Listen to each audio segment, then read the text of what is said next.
Hello प्यारे बच्चों, सबसे पहले आप सभी को जन्माष्टमी की हार्दिक शुभकामनाएं।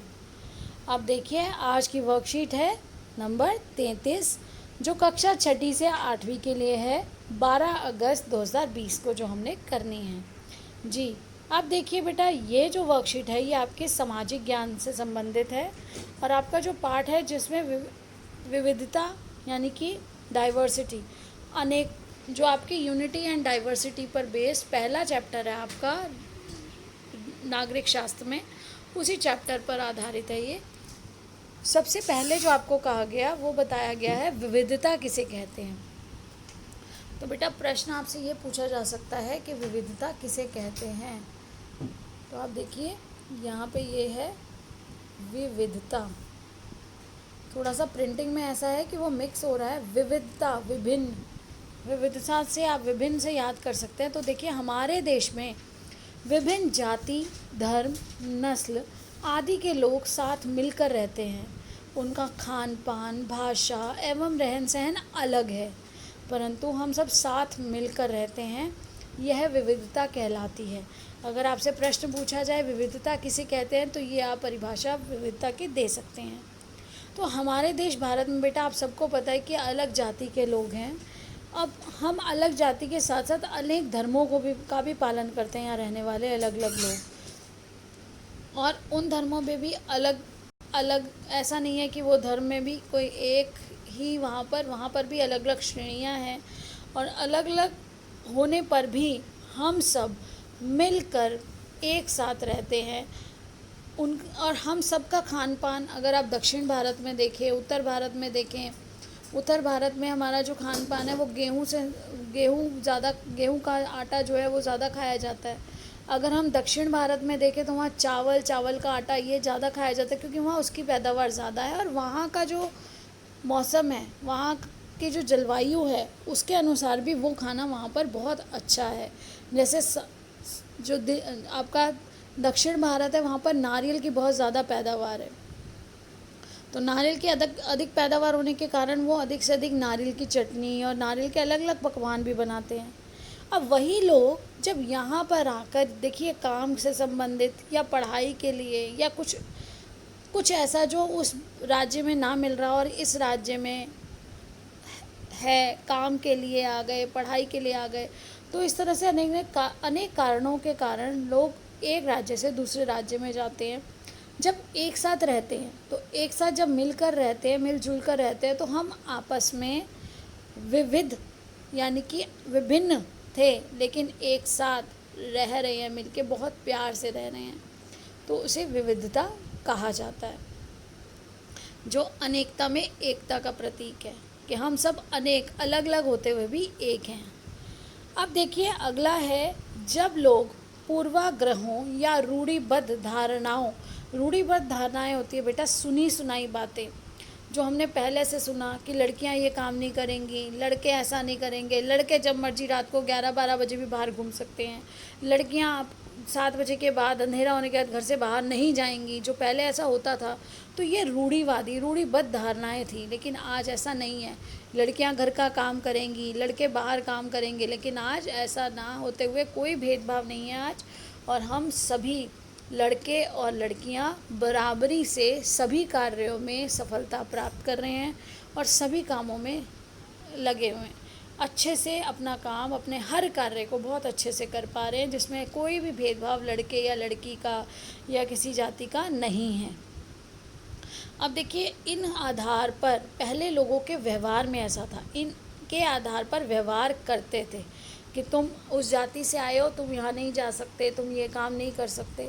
तो ये लिखा हुआ है बेटा आपके लिए भेदभाव, भेद अलग करना, भेदभाव, भाव आपका व्यवहार।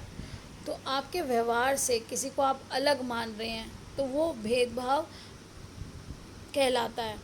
तो वो भेदभाव अब नहीं होता है, हमें नहीं करना चाहिए, हमें सबको एक समान मानना चाहिए, सभी एक ही जैसे। आप देखो all of us are human beings, हम सब क्या हैं, इंसान हैं, सबसे पहले इंसान है, जाति और ये सब तो बाद में आया।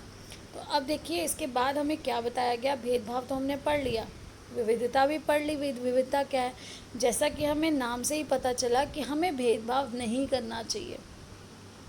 तो पहला हमसे पूछा गया भेदभाव को दूर करने के लिए कुछ उपाय बताइए। फिर तो अब हमें वो उपाय बताने हैं कि भेदभाव को कैसे दूर किया जा सकता है। और दूसरा प्रश्न है, विविधता हमारे जीवन को किस प्रकार समृद्ध करती है।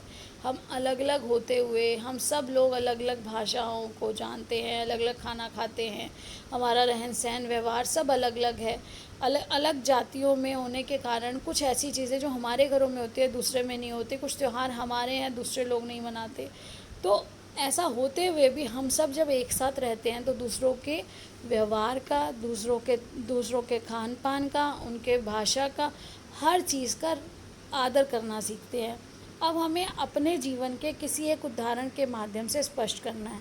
तो बेटा मैंने आपको सिर्फ एक आइडिया के लिए ये बताया है और ये समझाने के लिए कुछ हिंट दिया है, ये लिखा हुआ थोड़ा सा आपको दिया है। आप इसमें अपने खुद के पॉइंट्स भी ऐड करेंगे इसको समझते हुए, इसमें और अपने जो आपके जो विचार हैं वो इसमें जोड़िए और इसे अपने व्यवहार में भी लाइए कि हमें कभी भेदभाव नहीं करना है।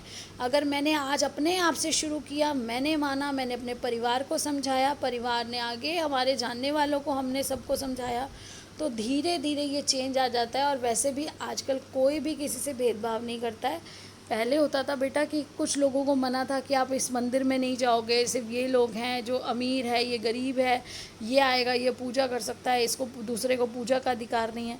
ऐसा अब नहीं है। अगर कहीं पे आपको थोड़ा बहुत भी दिखता है तो आपको उसके लिए उन्हें समझाना है। तो सबसे पहले सभी को शिक्षित बनाना। अगर हम पढ़े लिखे हैं तो हमें जिससे सभी को सही व गलत का ज्ञान हो जाएगा।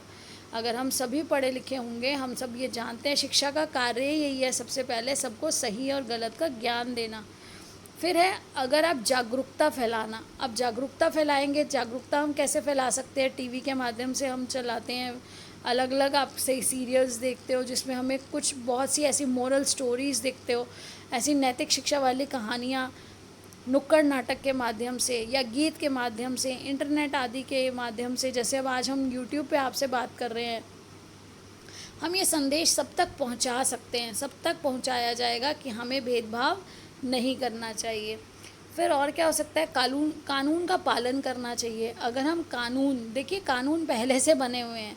हमारे देश भारत में संविधान द्वारा कुछ निर्देश दिए गए हैं, जिनमें से एक यह भी है कि हमें आपस में भेदभाव नहीं करना चाहिए और सभी को मिलजुल कर रहना चाहिए। तो जब आप कुछ लोग ऐसे हैं जो नहीं मानते आपसे, तो वहाँ पर कानून काम करता है। अगर हम बहुत अच्छे से सभी को अपने समान मानकर चलेंगे तो सबका आदर भी करेंगे। तो इससे अगला पॉइंट यही है कि सभी का सम्मान करिए, सभी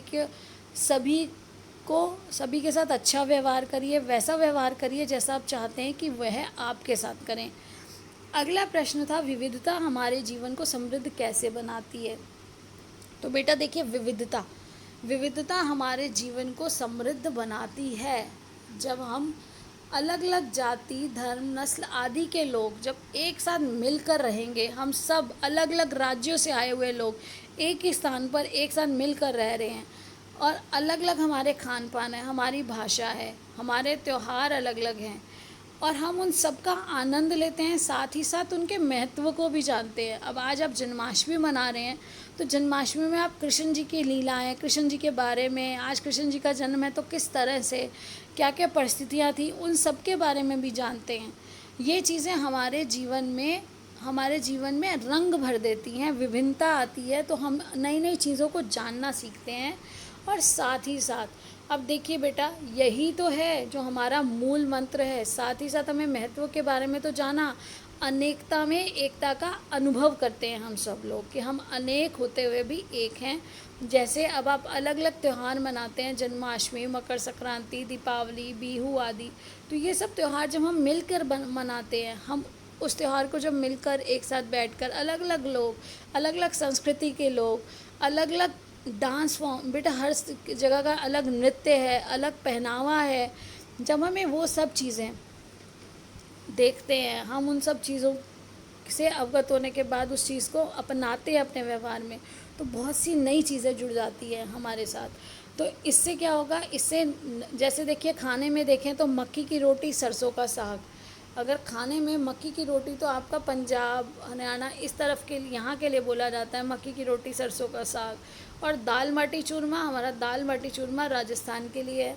तो जब हमें एक साथ रहे तो हमने उनके भी जो खाने की कुछ ऐसी चीज़ें हैं जो नई थी हमारे लिए, हमने सीखी, हमने टेस्ट की, ऐसे ही उन्होंने हमारे यहाँ की टेस्ट की। तो हमें नई नई चीज़ों को जानकारी प्राप्त होती है, हम नई नई चीज़ों को जानते हैं। सभी धर्मों, जाति और भाषाओं आदि के प्रति आदर की भावना जागृत होती है। बेटा यहाँ पे जो वर्ड है ये यहाँ पर जो वर्ड यूज़ किया गया है वो है सभी धर्म और जाति और भाषा। लास्ट लाइन जो है आपकी है, सभी धर्म, जाति और भाषा के प्रति आदर की भावना जागृत होती है। जब हम चीज़ों को समझते हैं, हम उनके महत्व को जानते हैं, तो हम उनका आदर भी करना सीखते हैं, सम्मान करना सीखते हैं और अनेकता में एकता को बनाए रखने के लिए प्रयास करते हैं।